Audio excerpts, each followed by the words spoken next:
Hi hello. അപ്പോൾ ഞാൻ ഇന്നലെ ഒരു വീഡിയോ ഇട്ടിട്ടുണ്ടായിരുന്നു കേട്ടോ. ഗ്യാസ് അടുപ്പിൻ്റെ മുകളിൽ നിന്ന് സ്ലാബിൻ്റെ കഷ്ണങ്ങളൊക്കെ ഇടിഞ്ഞ് വീണ് ഗ്യാസ് അടുപ്പൊക്കെ പൊട്ടിയിട്ടുള്ള ഒരു വീഡിയോ.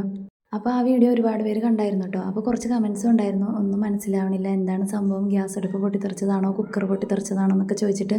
സംഭവം എന്താണെന്ന് വെച്ചാൽ ഇതൊരു ചിമ്മിണിയാണ് കേട്ടോ. അപ്പോൾ ഇതിൻ്റെ മുകളിൽ നിന്നാണ് ഇടിഞ്ഞ് വീണത്. അപ്പോൾ ഇനിയും ബാക്കിയുണ്ട് ഇടിഞ്ഞ് വീഴാനായിട്ട്. അപ്പോൾ ഇപ്പോൾ ഞാൻ അവിടെ ഒന്നും വെച്ചിട്ടൊന്നുമില്ല. ആദ്യം ഞാൻ ഗ്യാസ് വെച്ചിരുന്നത് ഇതിൻ്റെ താഴെയാണ്, അതിലേക്കാണ് ഇതൊക്കെ ഇടിഞ്ഞ് വീണത്. അപ്പോൾ ഇപ്പോൾ ഞാൻ മാറ്റി വെച്ചിട്ടുണ്ട്, ഇപ്പുറത്തോട്ട് മാറ്റി വെച്ചു. അപ്പോൾ എനിക്ക് വേറൊരു പഴയൊരു ഗ്യാസ് അടുപ്പ് കിട്ടിയായിരുന്നു. അപ്പോൾ അതാണ് ഇപ്പോൾ ഉപയോഗിച്ചുകൊണ്ടിരിക്കുന്നത്. പിന്നെ 2-3 പേര് ഡൗട്ട് വെച്ചിട്ടുണ്ടായിരുന്നു ഇതിൻ്റെ മുകളിൽ വാട്ടർ ടാങ്ക് ഉണ്ടായിരുന്നു എന്ന്. പക്ഷേ ഇതിൻ്റെ മുകളിലല്ലായിരുന്നു വാട്ടർ ടാങ്ക്, അത് വേറൊരു കെട്ടിടത്തിലാണ് കേട്ടോ വെച്ചിട്ടുള്ളത്. ഇത് മുമ്പ് മഴവെള്ളമൊക്കെ വീണിട്ട് വിണ്ട് കയറിയിട്ടൊക്കെ ഉണ്ടായിരുന്നു, ചിലപ്പോൾ അങ്ങനെയൊക്കെ ഇടിഞ്ഞ് വീണതായിരിക്കാം. എന്തായാലും എനിക്കും പിള്ളേർക്കും അൽഹംദുലില്ലാ കുഴപ്പമൊന്നുമില്ല. എന്തായാലും ഇവിടെ ഇരുന്ന സാധനങ്ങളൊക്കെ എടുത്ത് ഞാൻ ഇപ്പുറത്തോട്ട് മാറ്റിയിട്ടാം. പറയാൻ പറ്റൂലേ എപ്പോഴാണ് ഇനി ബാക്കിയുള്ളതൊക്കെ ഇളകി വീണേന്ന്. സത്യം പറഞ്ഞാൽ ഇന്നലെ ഞാൻ ഈ ഒരു വീഡിയോ എടുത്തത് ഒരുപാട് സങ്കടത്തോടെയാണ് കേട്ടോ. കാരണം ഞാൻ വേറൊരു വീഡിയോ ആണ് എടുത്തുകൊണ്ടിരുന്നത്. പിന്നെ ഞാൻ ഇന്നത്തെ കമൻറ്റ് ബോക്സൊക്കെ കണ്ടപ്പോൾ അൽഹംദുലില്ലാ എനിക്ക് ഒരുപാട് സന്തോഷം തോന്നി. ഒരുപാട് പേരെ ദുആയും പ്രാർത്ഥനയും ഉണ്ട്.